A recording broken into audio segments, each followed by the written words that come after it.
2024 का लोकसभा चुनाव सामने है। ऐसे में तमाम राजनीतिक दल अपने अपने हिसाब से सियासी बिसात बिछाने में लग गए हैं। इसी बीच जो वाक्य हैं लोगों के एक दूसरे के प्रति, लोगों की बातचीत है, भाषण है, भाषणों में भी अब चुनावी रुझान नजर आने लगे हैं। आज अखिलेश यादव ने इशारों में प्रधानमंत्री नरेंद्र मोदी को हिटलर की उपाधि दे दी है। ऐसे में इस पूरे बयान पर जनता क्या सोचती है, क्या प्रभाव पड़ेगा, यही जानने के लिए हम जनता के बीच में तमाम लोग यहाँ पर मौजूद हैं। लगभग संकेत दिया उन्होंने प्रधानमंत्री को हिटलर कहते हुए, क्या कहना चाहें?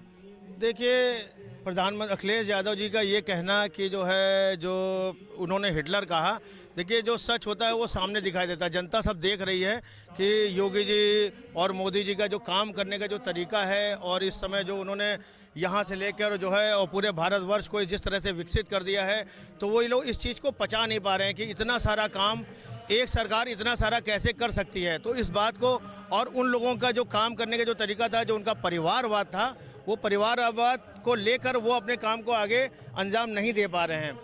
उन्होंने सारा जिस तरह का उन्होंने भ्रष्टाचार था उसको उन्होंने रोक दिया है, तो उन लोगों को कुछ ना कुछ तो खलेगा ही। ये भ्रष्टाचार को रोकने वाला हिटलर सा ही है। इस तरह के भाषण कुछ प्रभाव डालेंगे? ना, इस तरह का भाषण कोई प्रभाव नहीं डालेगा। बस ये लगता है कि ये उनकी झुंझलाहट दिखाई देती है। ये अगर सही कारण से अगर अखिलेश यादव जी सही मुद्दे को लेकर या विपक्ष को सही मुद्दे को लेकर सामने नरेंद्र मोदी जी के सामने पेश करे तो लगे कि एक अच्छा विपक्ष तैयार हो रहा है। लेकिन अच्छा विपक्ष तैयार करने के लिए ये कोई भी इंडिया गठबंधन कोई भी तैयार नहीं हो रहा है। क्या लगता है कि अखिलेश यादव जैसे ये बयान दे रहे हैं इस तरह के, और ये बयान हिटलर की तरह से कहना, क्या ये चीज़ें कुछ असर डालेंगी इस तरह के बयानों को लेकर? कोई इन बयानों का कोई महत्व नहीं है। जो जैसा होता है खुद में वो दूसरों के लिए ऐसा ही सोचता है, समझे। जनता के बीच में मोदी सरकार ने जो 10 साल में काम हुए हैं, जो इंडिया की इमेज वर्ल्ड में एक इमेज बना के रखी है, वो ऐसा कभी नहीं हुआ। पिछले 10 सालों में जो काम हुए हैं, अभी 10 साल और आएंगे यही गवर्नमेंट। 10 साल भाजपा गवर्नमेंट ही रहेगी। जो विकास कार्य हो रहे हैं, जो हुए हैं, वो उसका कोई सानी नहीं है। बुद्धिजीवी वर्ग सोचेगा ऐसा, तो कौन कहाँ हिटलर है, क्या हिटलर है। इससे पहले जो जो दूसरी गवर्नमेंट रही या इनकी गवर्नमेंट भी रही, उसमें क्राइम की क्या पोजीशन थी, उस समय। आज क्राइम कहाँ है? कुल मिला के 2024 के लोकसभा चुनाव में ये बयानबाजी अगर की जा रही तो उसका नुकसान नेगेटिव पड़ेगी। उसका कोई असर नहीं होगा, कोई असर नहीं। कुछ भी कर ले, कोई भी बोल रहे हैं, बल्कि ये और ज़्यादा बोलेंगे तो और जब माइनस में जाएंगे लोग। हिटलर तानाशाह रहे हैं, उनसे कंपैरिजन कर दिया अखिलेश यादव ने। तानाशाही की तो कोई बू दिखाई नहीं देती है, ना उनके भाषण में ना उनके कामों में। और हमारा देश प्रगतिशील बना हुआ है, 10 सालों में काफ़ी प्रगति हुई है। इसके बारे में किसी भी प्रकार का धर्म का जागरण हुआ है। किसी भी प्रकार से मोदी जी को हिटलर कहना अपने आप को शर्मिंदा करना है। क्या भाई साहब, आज अखिलेश यादव ने तुलना कर दी है नरेंद्र मोदी जी की और हिटलर की, कैसे देख रहे हैं? सब परेशान है और कुछ नहीं। देख कैसे रहे, उसका कोई वो औचित्य नहीं है। और यहाँ मुझे लगता है इस बार तो विपक्ष भी नहीं रहेगा। इस तरह की बयानबाजी को कैसे देख? बौखलाहट और कुछ नहीं। क्यों? क्योंकि फिर वही 400 पार मोदी सरकार और कुछ नहीं। इसी वजह से इस तरह के बयान आ रहे हैं। बिल्कुल। क्यों भाई साहब, क्या लगता है आपको, इस तरह के बयान क्यों देते हैं? ये कोई खिसियानी बिल्ली खमानोचे वाली बात है। ये खिसिया रहे हैं और कुछ नहीं, कुछ बोलने के लिए इन पे है नहीं आगे, तो कुछ तो बोलना ही है। ऐसे बयान बोल देते हैं उल्टे सीधे। इसका कोई नेगेटिव असर जाएगा, कोई असर जनता में नहीं है पड़ेगा। हिटलर कहाँ से क्या हिटलर का काम किया मोदी जी ने, बताइए। देश का विकास हुआ, हर तरह से हर क्षेत्र में विकास कर रहा है देश हमारा। आज कंपैरिजन अपने आप कर लीजिए, पिछले 70 सालों में क्या हुआ, 10 सालों में क्या हुआ, और आने वाले 10 सालों में यही गवर्नमेंट रहनी है। अभी तो लेवल एक सेट हो गया है। यहाँ से लेकर सड़कों का निर्माण हो गया है, यहाँ से लेकर बॉर्डर से उन्होंने सड़कों का जाल बिछा के रख दिया है। सामने विकास दिख रहा है। मंदिर का मुद्दा उन्होंने उठा के ख़त्म कर दिया है। उन्होंने 3 मंदिर मांगे थे और 3 मंदिर के बारे में उन्होंने काम करना शुरू कर दिया है। अगर 3 मंदिर के लिए ये लोग भी आगे बढ़ के काम करना शुरू करें, अखिलेश सरकार भी आगे मथुरा के लिए आगे काम करना शुरू करें, जो कि वो लोग कहते हैं कि हम मथुरावासी हैं, तो उनको भी आगे काम करना शुरू करें। वो अगर एक सही रास्ता लेकर अगर अपने आप को अपने काम को आगे लेके जाएं, तो वो हमेशा आगे को रास्ता शायद बन सकता है। लेकिन विपक्ष को अभी बहुत कुछ सीखना बाकी है। और ये बयान ये हिटलर नहीं, हिटलर वाला बयान तो एक उन्होंने ऐसा दे दिया है कि जिससे लगता है कि अब उनको कुछ समझ में नहीं आ रहा है। हिटलर था, वो हिटलर की बात कोई सुनता नहीं था। नरेंद्र मोदी एक एक आदमी के सुनते हैं, गरीबों को राशन देते हैं, गरीबों को घर घर जो है उन्होंने घर मकान दिए, उन्होंने घर में गैस की व्यवस्था उन्होंने कराई। बिल्कुल, मोदी जी जैसा प्रधानमंत्री मिलेगा नहीं, ना मिला है। देखिए अभी आपदा आई थी उत्तराखंड में टनल कैनाल वाली, पर डे उनका बैकअप लेते थे, पर डे उनका बैकअप लेते थे, क्या हो रहा है, क्या हुआ, क्या चाहिए, क्या नहीं चाहिए। ऐसा प्रधानमंत्री आज तक कोई देखा जो इतने नज़दीक जा कर के छात्र हों या हमारे फौजी हों या हमारे प्लेयर्स हों, उनको इतना नज़दीक से सम्मान देता है उनको कि हर आदमी अपने आप को गौरव महसूस करता है। बिल्कुल, आप देख सकते हैं कि अलग अलग राय यहाँ पर जनता की निकल करके सामने आई। लोगों ने अलग अलग तरीके से अपनी बात रखी। लोगों को कहना है इस तरह के बयान नहीं देने चाहिए और ये बयान कहीं ना कहीं विपक्ष की झुंझलाहट की वजह से है। ऐसी तमाम बातें लोगों की यहाँ पर अलग अलग राय सामने आई है। हम इस समय आजमगढ़ के रैदूपुर में है, चाय की दुकान है। देखिए चाय यहाँ खोल रही है और यहाँ जो है चाय की दुकान पे ही सियासी चर्चाएं खूब होती हैं कि 2024 लोकसभा चुनाव अब जो है कुछ ही समय रह गया और सियासी चर्चाएं यहाँ हमेशा होती हैं। यहाँ लोग पहुँचते हैं और चाय के चुस्कियों के साथ सियासी चर्चा करते हैं।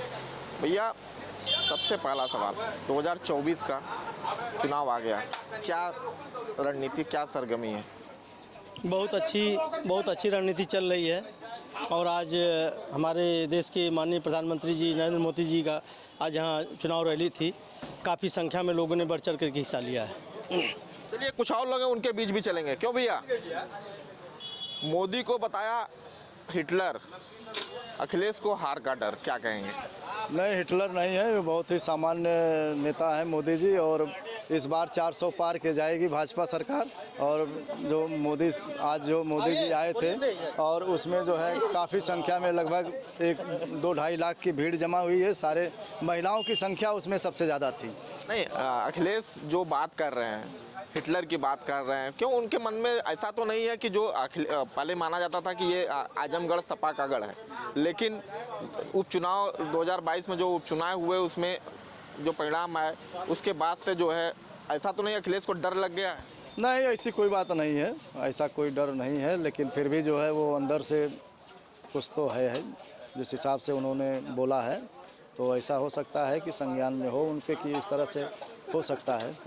कुछ और लोग हैं उनके बीच भी चलेंगे। क्या भैया, क्या लगता है इस बार? अच्छा माहौल है, बहुत ही बढ़िया माहौल रहेगा यहाँ पे। फिर पुनः इस बार भाजपा की सरकार बनेगी। क्या लगता है भैया, आजमगढ़ की बात की जाएगा तो किस तरह से काम हुआ है, विकास हुआ है, और जिस तरह से आज मोदी जी जो है दावे, सब लोग विकास चल ही रहा है, विकास हुआ है, मानते हैं पहले से? हाँ, सबका। क्या अंतर?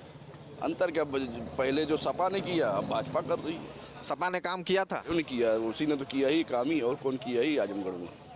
आजमगढ़ में काम सपा ने किया था? बहुत किया है, सब कुछ उसी का है, चाहे कलेक्ट्रेट हो चाहे मेडिकल कॉलेज हो, सब उसी ने दिया है। लेकिन दावे तो कर रहे हैं बीजेपी वाले कि नहीं सड़कें हमने बनवा दी, यहाँ सुविधाएं हमने बढ़ा। सरकार का काम क्या है, बनवाएंगी नहीं, एहसान किया है, बनवाएंगी ना, उनका काम है नहीं है।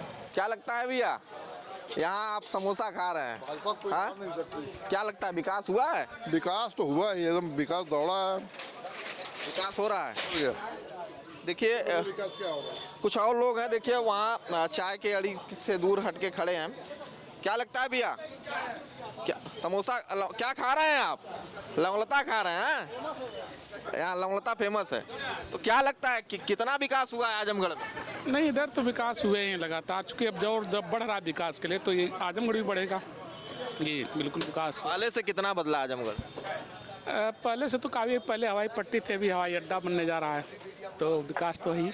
क्या भैया, क्या लगता है किसका स्वागत, किसकी विदाई? इसके सब बीजेपी के स्वागत, सपा की विदाई। विदाई तो ऑलरेडी पहले हो चुका है, तब क्या फिर वही होगा? फिर वही होगा। भाई साहब तो कह रहे हैं कि एक भी ईंट नहीं रखी गई। भाई जो जिस पार्टी का है उसका करबे करेगा कि हमारी पार्टी जीत रही है। लेकिन माहौल क्या है? माहौल बीजेपी है भाई, जीत रही है। काम हुआ है? बिल्कुल काम हुआ है। क्या लगता है भैया, 2024 चुनाव आ गया है और अखिलेश यादव ने मोदी जी पर निशाना साधा है। उन्होंने कहा कि 10 साल तक तो हिटलर भी नहीं राज किया, तो क्या इनका कहना ये सही था? देखिए, कहने का मतलब क्या होता है कि आदमी अपने तरीके से कहता है, लेकिन जो समाज है, दुनिया है, अब इसमें क्या चल रहा है और मोदी की लहर है, मोदी क्या काम कर रहे हैं, लोग किस चीज़ को समझ रहे हैं, उस बेस पर ज़्यादा डिपेंड करता है। आज तो मोदी जी का दौरा भी था आजमगढ़ में, क्या लगता है विकास हुआ है? जो मोदी जी जो कह रहे थे कि जो वादे हमने किए थे वो वादे पूरे हो गए। विकास को लेके ही मोदी जी आज आजमगढ़ में दौरा किए हैं और वो विकास उनका वास्तविक जायज़ भी है और उन्होंने किया है, जो कि सबको दिख रहा है। बिल्कुल। कुछ और लोग हैं, उनके बीच भी चलते हैं। क्या लगता है भैया, किसका आजमगढ़ अगर इस बार बात की जाए तो किसका, अगर बात की जाए पूरे देश में जिस तरह से दावे किए जा रहे हैं, तो किसका स्वागत, किसका विदाई? विदाई तो किसी की नहीं की जा सकती है, जैसे कि ये लोकतंत्र है और कब किसका पलड़ा भारी हो जाए ये कहना मुश्किल है, लेकिन जब तक चल रहा है तब तक चल रहा है, देखेंगे। क्या लगता है बदलाव हुआ है आजमगढ़ में? नहीं, बदलाव तो हुआ है। बदलाव है आजमगढ़ में? हाँ, बहुत बदलाव हुआ। पहले से बदला है? सड़क यहाँ से सदर चले जाइए तो एकदम गड्ढे गुड्ढा एकदम सब सही हो गया। पहले से बदला है, विकास का कार्य हुआ है यहाँ पर। तो देखिए, आजमगढ़ की जनता कह रही है कि नहीं, पहले से कार्य हुआ है। हालांकि जो मुद्दा है, बेरोजगारों का जो मुद्दा है वो अपना अलग मुद्दा है, लेकिन विकास कार्य जो हुए हैं, पहले की सरकारों में जो फैसले होते थे वो फैसले ही रुक जाते थे, लेकिन अब इस सरकारों में काम हुआ है। वीडियो जर्नलिस्ट निखिल गौड़ के साथ विनय सिंह, आजमगढ़ न्यूज़ स्टेट।